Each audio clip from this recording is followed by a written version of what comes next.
बिस्मिल्लाहिर्रहमानिर्रहीम।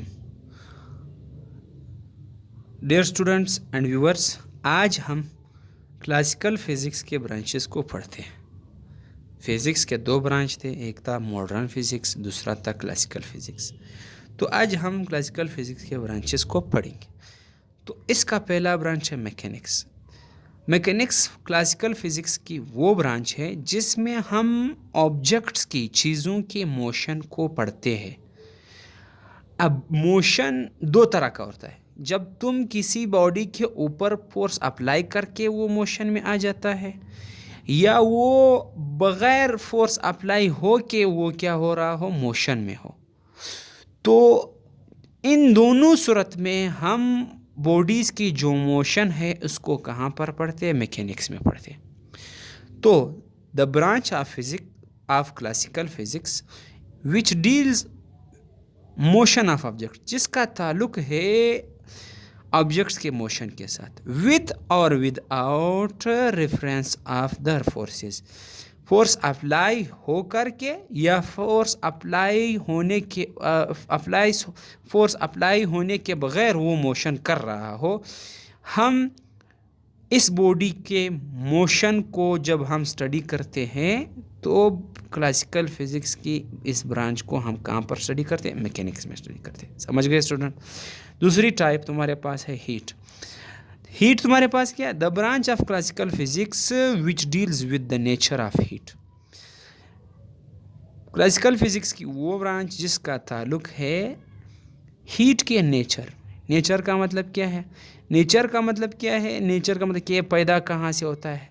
फितरी तौर पर ये खुद हीट किस चीज़ से बना है? सही है, हीट है क्या? अगर हीट है तो इसकी कंपोजिशन होगी। ये जो हीट है इसकी बनावट किस चीज़ से है? Number one, mechanism of heat transfer, तरीका हीट का ट्रांसफ़र होने का। इफेक्ट ऑन मैटर, अगर यही है हीट मैटर के साथ इंटरेक्ट करता है, मैटर के ऊपर टकराता है, गिरता है, तब इस हीट का मैटर पर मादा के ऊपर क्या असर पड़ता है? समझ गए स्टूडेंट? और मैकेनिज्म ऑफ हीट ट्रांसफ़र, जैसे कि तुम क्या करते हो, एक लोहे के सलाख को, रॉड को तुम एक भट्टी में रखते हो, उसका एक सिरा भट्टी में रखते हो, आग की भट्टी है, और दूसरा सिरा दूर होता है। सही है? तो उस वक्त कुछ देर के बाद, फॉर एग्ज़ाम्पल ये सलाख आपने रखा था, तुम आ गए, यहाँ से आपने पकड़ा, ये हिस्सा किधर है? ये भट्टी में मौजूद है, लेकिन ये हिस्सा भी गर्म होता है। तो अब ये हीट रखा हिस्सा, तो ये हिस्सा रखा था आपने, लेकिन हीट क्या हो गई? ट्रांसफ़र। तो इसके इस ट्रांसफ़र होने का जो तरीका है, ये हम कहाँ पर स्टडी करते हैं? हीट कि ये जो क्लासिकल फिज़िक्स का ब्रांच है हीट, इसमें हम क्या करते हैं? स्टडी करते हैं। अच्छा, तीसरी टाइप तुम्हारे पास है साउंड। साउंड तुम्हारे पास क्या है? The branch of classical physics which deals with the study of sound. ऐसा क्लासिकल फिज़िक्स की ब्रांच जिसका ताल्लुक है साउंड के साथ। अब साउंड की किस किस चीज़ों के साथ है जहाँ पर हम स्टडी करते हैं साउंड को? अब साउंड की प्रॉपर्टीज़ के साथ उसका ताल्लुक होता है।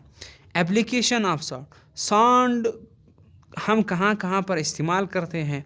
प्रोडक्शन ऑफ साउंड, और साउंड कब बनता है, कब पैदा होता है।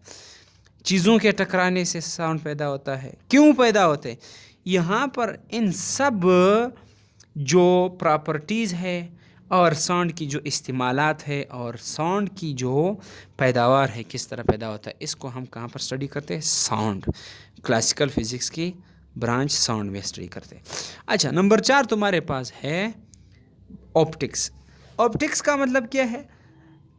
ऑप्टिक्स क्लासिकल फिज़िक्स की वो ब्रांच है which deals with the nature of light, जिसका ताल्लुक लाइट के नेचर के साथ है। लाइट तो तुम जानते हो, सूरज की शुआएं जो आ रही है, दिन ख़त्म हो के रात आ जाती है। क्यों? क्योंकि लाइट, सूरज जो है वो गुरूब हो जाता है।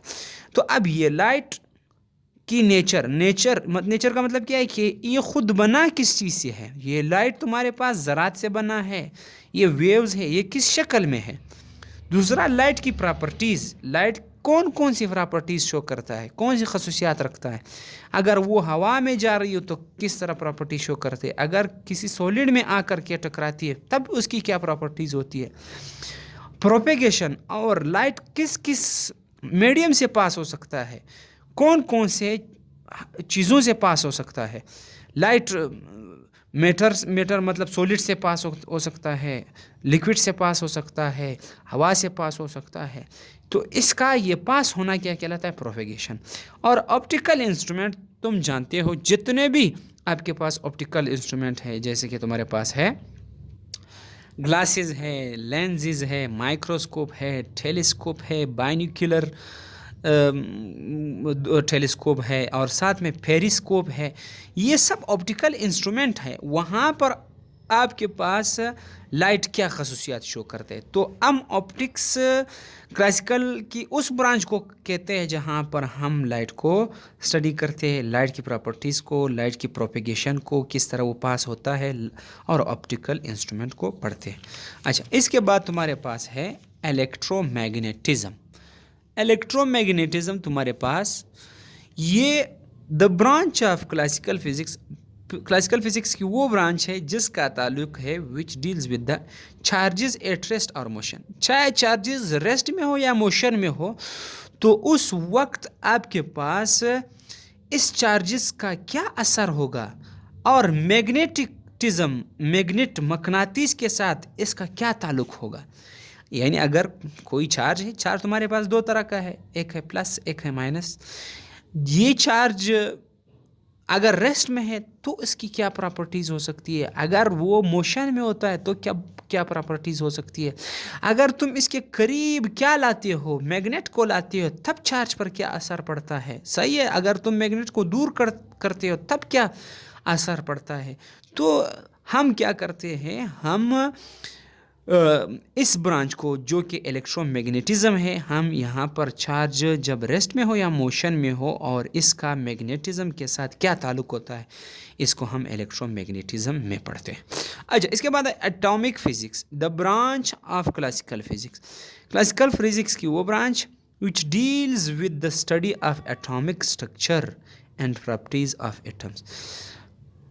अब क्लासिकल फिजिक्स की वो ब्रांच जिसमें हम एटॉमिक स्ट्रक्चर, यानी हम पढ़ते हैं एटम के साख्त के बारे में, एटम की मुख्तलिफ हिस्सों के बारे में, प्रोटॉन के बारे में, इलेक्ट्रॉन के बारे में, न्यूट्रॉन के बारे में, सही है, शेल्स के बारे में, और प्रॉपर्टीज़, इलेक्ट्रॉन कौन सी प्रॉपर्टी शो करता है, प्रोटॉन कौन सी प्रॉपर्टी शो करता है। जब तुम इलेक्ट्रिक फील्ड इसके साथ रखते हो, इलेक्ट्रॉन या प्रोटॉन के नज़दीक लाते हो, या मैग्नेटिक फील्ड लाते हो, तब इस पर क्या असर होता है।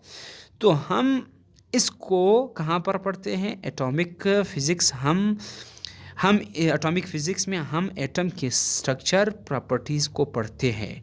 सही है, एटम के स्ट्रक्चर और प्रॉपर्टीज़ को पढ़ते हैं। अब एटॉमिक फ़िज़िक्स में इलेक्ट्रॉन सब कुछ आते हैं, प्रोटॉन है, शेल्स है, ऑर्बिटल्स, ये सब किस में आते हैं, एटॉमिक फ़िज़िक्स में आते हैं।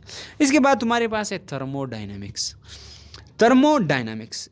थर्मोडायनामिक्स आपके पास दो वर्ड का मजमू है। थर्म कहते हैं हीट को, डायनामिक्स कहते हैं जब आपके पास एनर्जी क्या हो, एनर्जी तुम्हारे पास एक फॉर्म से दूसरी फॉर्म में चेंज हो रही, इन मोशन में हो। सही है, डायनामिक का मतलब क्या है, मोशन में। फिजिक्स में अभी आप पढ़ेंगे, सही, काइनेमेटिक्स ब्रांच है, एक है डायनामिक ब्रांच। तो अब the branch of classical physics which deals with the conversion of heat energy into other form of energy. यानी तुम्हारे पास इलेक्ट्रिकल एनर्जी है, बिजली है, ये कौन सी एनर्जी है, ये इलेक्ट्रिकल एनर्जी है। जब वो आ करके तुम बटन ऑन करते हो तो बल्ब ऑन हो जाता है, तो एक इलेक्ट्रिकल एनर्जी किस में चेंज हो गई, लाइट एनर्जी में चेंज हो गई। सही है। इसी तरह तुम्हारे पास आप खुराक जो है खा रहे हो, खाने के दौरान केमिकल एनर्जी है, वही केमिकल एनर्जी खुराक खाने के बाद काइनेटिक एनर्जी देती है। और तुम क्या कर रहे हो, दो चीज़ों को आपस में मिलाते हो, ऐसे टकराते हो, टकराने से क्या होता है, साउंड पैदा हो जाता है। तो ये टकराना ये क्या मैकेनिकल एनर्जी है, और साउंड पैदा होना ये कौन सी एनर्जी में चेंज हो गई, ये तुम्हारे पास है उस एनर्जी में चेंज हो जाती है, साउंड एनर्जी में। लेकिन हम यहाँ पर हीट की जो एक फॉर्म से दूसरी फॉर्म में चेंज होना, जिस फिज़िक्स की ब्रांच में पढ़ते हैं वो तुम्हारे पास क्या है, थर्मोडायनेमिक्स। तो यहाँ पर लेक्चर का इख्तिताम होता है। उम्मीद करूँगा लेक्चर समझ आ जाए। तब तक के लिए इतना ही। अल्लाह हाफ़िज़।